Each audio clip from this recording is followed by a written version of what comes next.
I'm Barbara Cueto. God has sent me to some pretty interesting places to tell people about Jesus and his amazing love. It all started when I wrote this book called From Mafia Princess to God's Princess. That's my story.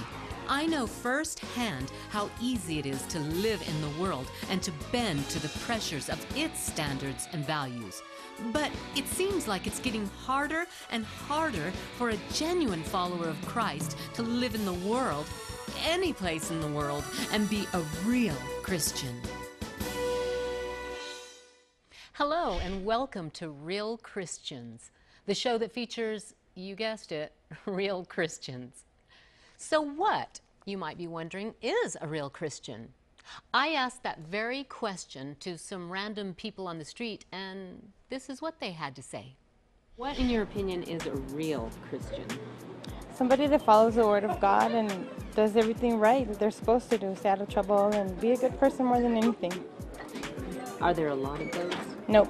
A real Christian is someone who believes in God. Just believes in God generally? Yes, ma'am. God doesn't have a name? No, ma'am. A real Christian is a person that has a personal relationship with the living God. I think a real Christian is someone who goes to church, who believes in God, who prays to God. That's a tough one. I'm not sure I'm really qualified to answer that question, honestly. I take the fifth. Do you believe in Jesus Christ? Do you even know who he is? A Christian, according to the original translation of the Bible, is literally a follower of Jesus Christ. Somebody who not only talks the talk, but walks the walk. They have been saved by grace through faith, and that not of themselves. It is the gift of God, not of works, lest anyone should boast. We here at Real Christians do not intend for this show to be a critique of Christians or of Christianity. Our hope is that it will serve as a reminder to us of our God, of his greatness, his faithfulness, his invisible kingdom, and of our role as his children in this spectacular salvation drama. Stay tuned. Coming up in our war room, we will have foremost specialist in spiritual warfare, Dr. Gregory Reed, who has indeed been there, done that, and has survived to write a book about that. And a little bit later, we're going to have living examples of real Christianity in our Walk the Talk segment. So please, don't go away.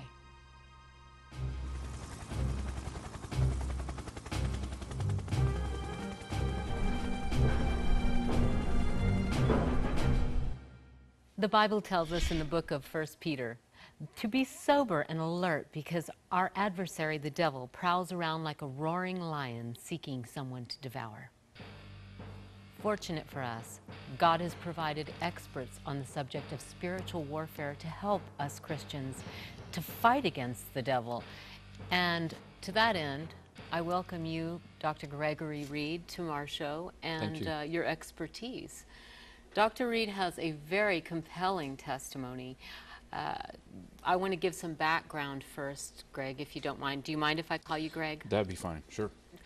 I read your book several years ago, and I don't remember all of the details, but you had a very scary childhood. It was a difficult time. I was raised by two very caring, loving parents who were, unbeknownst to them, I was being used by groups in our neighborhood who practiced ritual sacrifice and occult practices, as well as child pornography and some other things. So I got caught up in several of those webs, and by the time I was 15, I was so fragmented and goofed up that, but I was very powerful in what I was doing, practicing the occult. And if I had not given my life to Jesus Christ, I probably would have either been dead or somewhere doing even worse things when I was an adult. So these were satanic cults like the Church of Satan? The Church of Satan is kind of just like not even I mean, that's almost just like a joke to people who really practice magic. Really? This was hardcore black magic that goes back centuries, that believe in human sacrifice, that believe that that's necessary for the furtherance of their goals, and that's way beyond anything that the Church of Satan has ever done.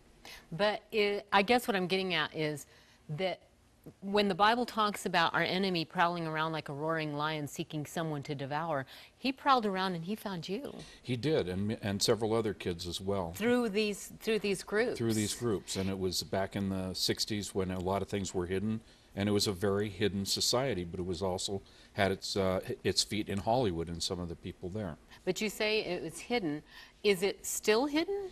It's more hidden now than it's ever been. Back in the 80s, I worked with a very dear friend of mine, Sue Joyner, and we did a lot of work in uncovering and exposing the satanic networks that operate here in El Paso.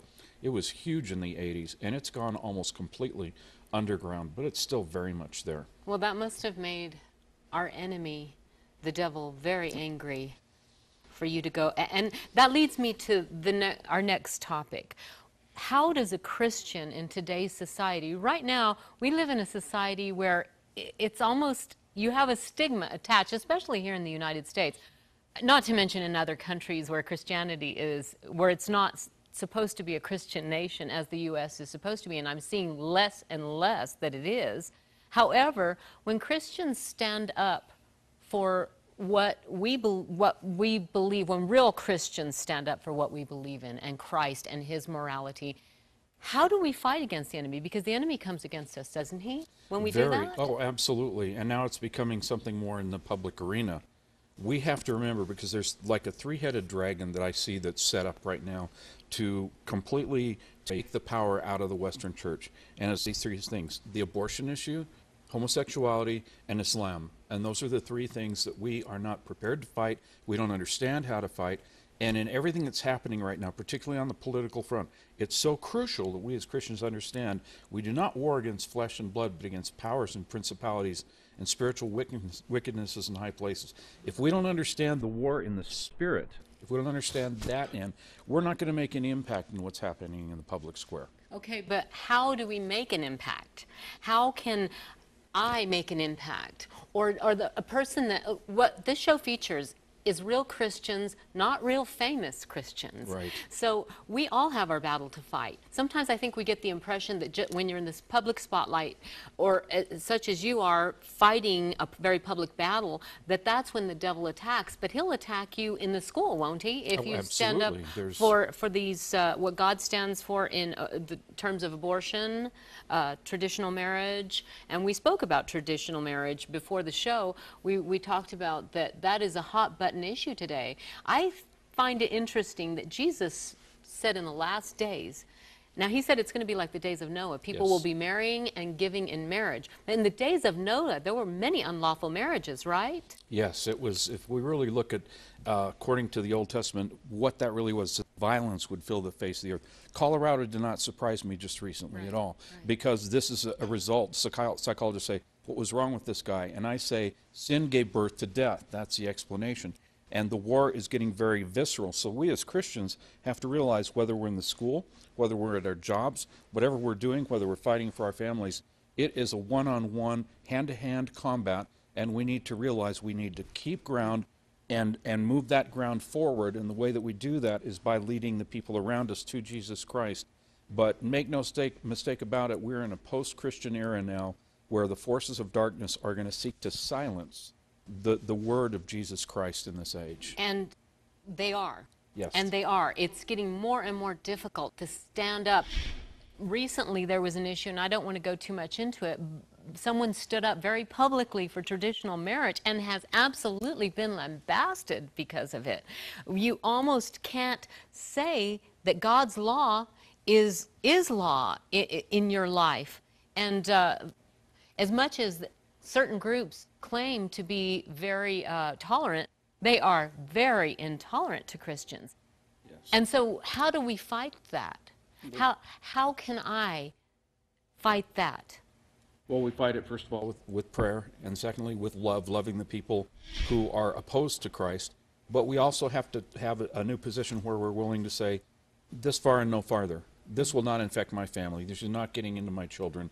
And closing the doors, first of all, to our homes of all of these things, all of the garbage that's on the internet, any other place, maybe monitoring what we're seeing on TV. We have to start cleaning out our houses and then just going forth in the public and letting people say, hey, look, you know, we may not agree on this, but it's about Jesus. It's not about your sin, my sin. It's about Jesus Christ and what he says. But it's going to get difficult because the attempt is now, even in California, they're trying to pass a law to make it illegal to counsel people to get out of homosexuality. You can go to jail for that if this thing passes. So Satan's attempt here, it's not whatever you think about is it's about, it's not what it's about.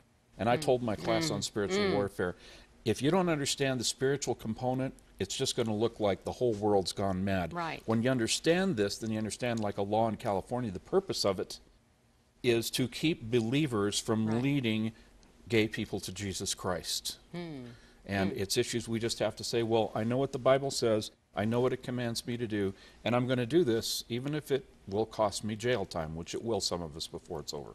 So Christians really, the greatest spiritual battle I think that takes place in my life is when I am tested as to whether or not, when my loyalty is tested, am I willing to go to the grave for Christ? Am I willing to go completely all out for Christ? Am I willing to die for him? And I don't mean just a physical death. Am I willing to die to myself? Am I willing to die to my family? I think that every day God asks us to make a choice. If we're willing, if we're going to go to the polls in November, or whenever the polling time is, are we willing to die to whatever the world tells us is right? Whatever the world is telling us, and more the world is telling us is right. Well, it is. The world is pushing us into a corner. And that's at the point where we have to say, that's it. I can't compromise on these things. And it's not going to be easy because we're so used to responding, you know, going with the flow, whatever, you know, the media says, whatever. And to just turn around and say, you know, I'm not going in that direction, it will be costly on a number of different levels.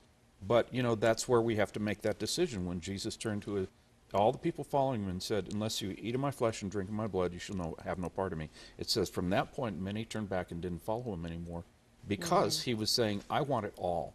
And this is the moment of truth for the Western church where we just want a little bit of Jesus to make us comfortable. Right. Or whether we want all that he is and make a powerful impact so profound in this age that it's going to be written down in the eternal books. Right. And I guess that's the entire point of our show. Dr. Reed, I hope that you'll join us again. I'd be glad because to. There are many other battles that we need to discuss. And what Dr. Reed is saying, what the Bible is saying, is that we need to be real in our Christianity, whatever the cost.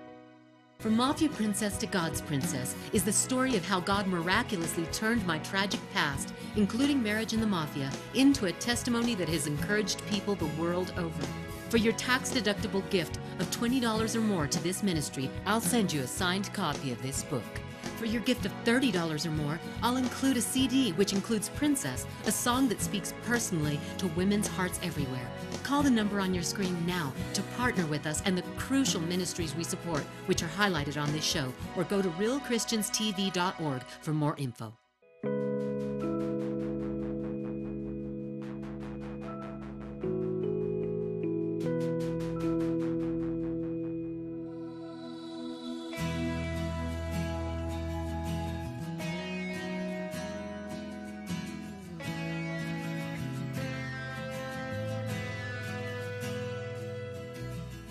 I'm here in Ciudad Juarez, Mexico, a few scant miles from the American border. And even though this has been called one of the most violent cities in the world, there's a safe haven for children here because of YWAM, because of Youth with a Mission and the wonderful volunteers in this organization.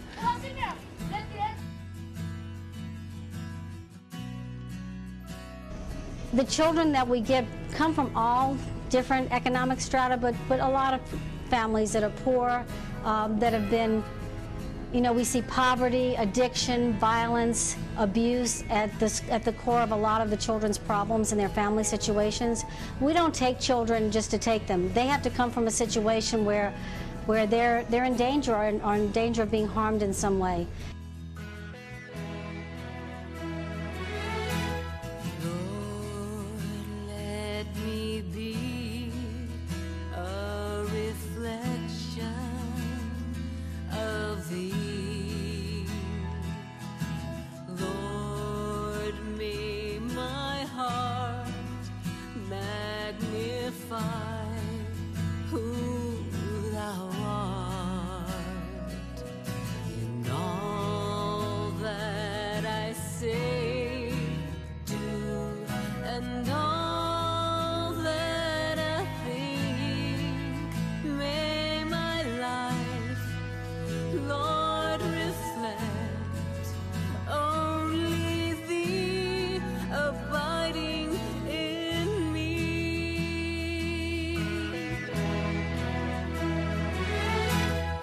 I'm Brenda, and I grew up in Rancho Los Amigos, and it was my home from the age of 3 until I turned 18, and then I started my life outside, but not away from the children's home, who will always be my home and my family. But I feel like God's given us a mandate to see these children raised up to be world changers, to see them educated, to see them be bilingual, to see them be able to go into the world and take the Christian worldview that we teach them into whatever sphere of society that they go into. I've been very blessed spending the afternoon here with these children and with these wonderful Christians that run this organization, doing what Christ asked us to do, to feed the poor, feed the hungry, take care of the orphans. Please, if God would lead you, help support one of these precious children. Give to this wonderful cause.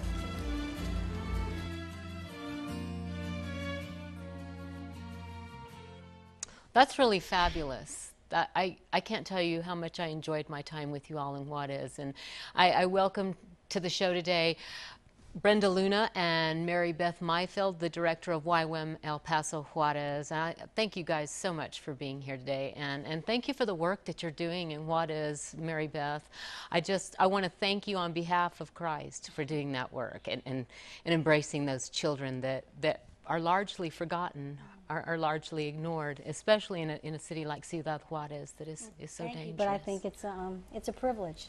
It's a privilege to do the work. It truly is. And since the name of the show is Real Christians, and we're talking about real Christianity and real Christians such as yourselves, I just want to do a little background on you, Mary Beth, first to start out.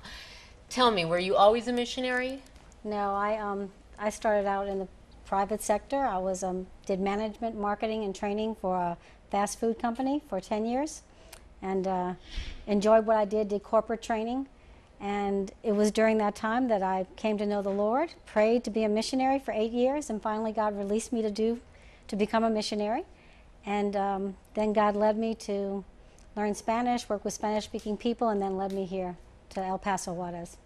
So you forsook that drab life for the big money of missionary work, right? It's funny, but the people from the place where I worked always say, you gave up so much. And for me, it's more a privilege of what I do now, and I didn't give up anything important.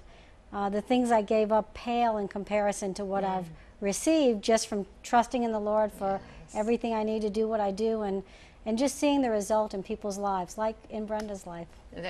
Brenda, I want to hear of your story, and I'm sure that our viewers are going to want to know about your background. You were actually raised in Rancho Los Amigos. I was, yes. The children's home that we just looked at. What age were you when you went? I was 3 years old when my mother took us to the children's home. It was me and my 3 older brothers. And what was your life before coming to the children's home? Well, my mother was a single mother, and it was really difficult for her to provide for us, be with us, and at the same time work. So she would leave us in this abandoned swimming pool where we were living. She would leave us all day just so that she could go to work and bring home whatever money she could to provide meals. When she realized that this was definitely not the right thing to do, she looked for a place, and Rancho Los Amigos, a children's home, opened their doors to us, and they took us in when I was 3 years old. It's hard for us in the West, I think, to imagine living in an abandoned swimming pool. And yet, this isn't a solitary case. This is something that you see time and time again in your work, that you see children in unbelievable circumstances. Yes. Children left on the street. Some of the children we just took in. There was a 4- and a 5-year-old that were missing for 3 days from their home, but their parents didn't realize it because they were so high on drugs. And the kids were found in the streets and then taken in by Mexican social services before we got them. And so, you know, sad story after sad story, but the beautiful thing is that there's also a redemptive story after redemptive story, and the hope that just the Lord brings into their lives, and the changes that He makes just by bringing them to a safe place where they receive love, they receive security. You know, you give them some boundaries, and they thrive within that. It doesn't take much to change a child from not speaking, not eating, being sullen, to a child that is playing and loving and kind and growing. One little girl, Juliana, was with us for 2 or 3 weeks, and her father came to visit. And he got very mad. He goes, "What have you done to my daughter?" And we're like, "What do you mean?" "Well, she's not the same child." "Well, what do you mean?" And he described a child that was mean and horrible at home, and he saw her being loving and kind and giving and laughing. And he was wondering what we had done to her to change her into this child that was so radically different from the one he knew. And all we did was feed her and love her and give her boundaries and tell her that God loved her and had a special plan for her life. And isn't that what we're all called to do? Brenda is a case in point. Yes. What might your life have looked like had you not gone to Rancho Los Amigos at 3 years old? Oh gosh, and I do often think about that because I do have cousins that unfortunately weren't offered the same opportunity of me, and I do see their lives compared to mine. And I mean, it really was God that you know, called my mother to that children's home and made it you know, into this huge opportunity for me to receive a family, even though it wasn't my biological family per se or a normal situation. I grew up with those boundaries that let me experience relationship and healthy relationships that encouraged me throughout my life, and they helped me dream big, and they were always consistently loving me and supporting me in everything in my life. Right, and even though you still had a point where you rebelled, just like in a normal home, I suppose, once your kids hit the teens, the terrible twos have nothing on the terrible teens. But you did come back to the Lord. And I was talking to you earlier, and you were saying it's because of that background that you had, and because of the love and support of people like Mary Beth. And I was amazed when I was at the children's home that the children were so quiet, so ordered, so not unruly, and not because they're being thrashed into submission, but because they're being loved, and they don't have the needs that they might have. It's not uncommon for us to cross the border and see children working, begging at the youngest age, and these, I think it's a beautiful thing that you've taken them in, that you're taking them in, and that you're giving our viewers an opportunity to participate in this ministry in a big way. And at the end of our show, we're going to give contact information so that anybody who feels compelled by God to contribute will be able to. That would be great. And I just, again, want to thank you. And thank you, Brenda, because I know you have gone out now onto the mission field. Now you have made, maybe you are going to find secular work because you're in college now. Yes. And I do hope that your real Christianity will bless those who are watching, because real Christianity is just being a light. Real Christianity is just being love, being Christ, and that's exactly what you're doing. And thank you again for being here. Stay tuned. We've got more to come. Whether you're a slave to destructive behavior, or know someone who is, or if you simply desire to grow closer to the Lord, 120 Days to Freedom will help you reach your desired level of commitment as it did me. I'm Barbara Cueto. For your tax-deductible gift of $20 or more, I'll send you a signed copy of this book. Call the number on your screen now to partner with us and the ministries highlighted on this show, or go to realchristianstv.org for more info.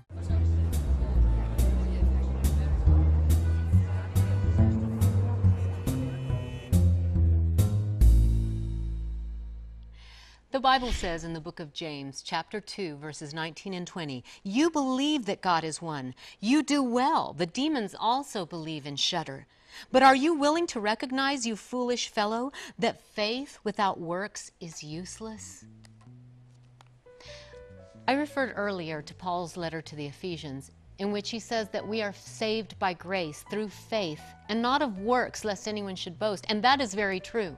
But Jesus Christ also said in the Sermon on the Mount in Matthew chapter 5, "Let your light shine before men, that they may see your good works and glorify your Father who is in heaven."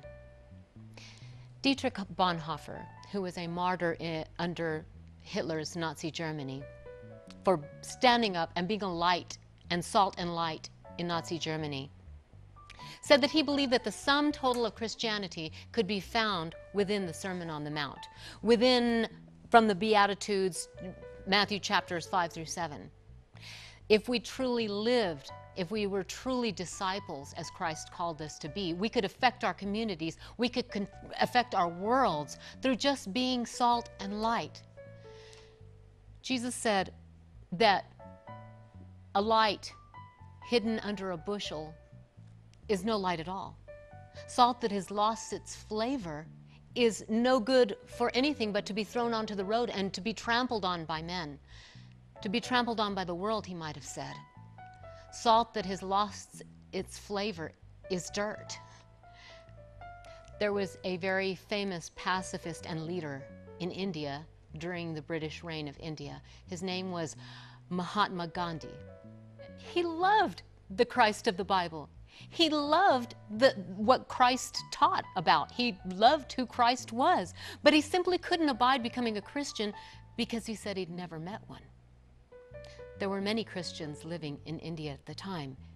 And this is not meant to be a criticism of them. It is meant to be a reminder to us all that Christ calls us to live up to his standard and no less. A rose does not need to preach, Gandhi said. Its fragrance is its sermon. Isn't that what Jesus was talking about in the Sermon on the Mount? That our light is not something that does anything, it just is. We fall so intensely and fully surrendered and in love with Jesus Christ that we can't help but love those that he loves. We spoke earlier with Mary Beth, who does her work, who left her career to work with children in Ciudad Juarez.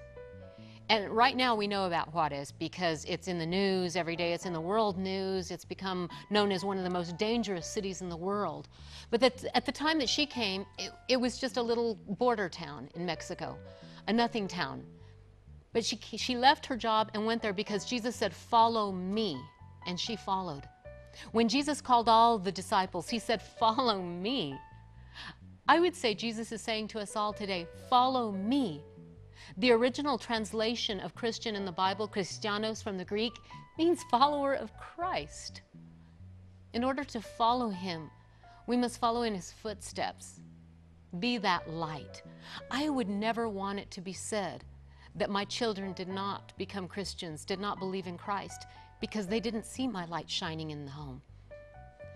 I want to be able to affect people at the grocery store. I want to be able to affect people in my workplace, everywhere I go. It almost sounds comical when we say, what would Jesus do? But what, brothers and sisters, would Jesus do in every single situation? I believe that God is glorified when we ask him that question in every circumstance of our lives. When we ask him, Lord, what would you do? What would you have me do? Wouldn't this world be a better place if we Christians, not anybody who doesn't know Jesus Christ as their Lord and Savior, but we, the church, if we let our light shine before men so that they may see our good works and glorify our Father who is in heaven.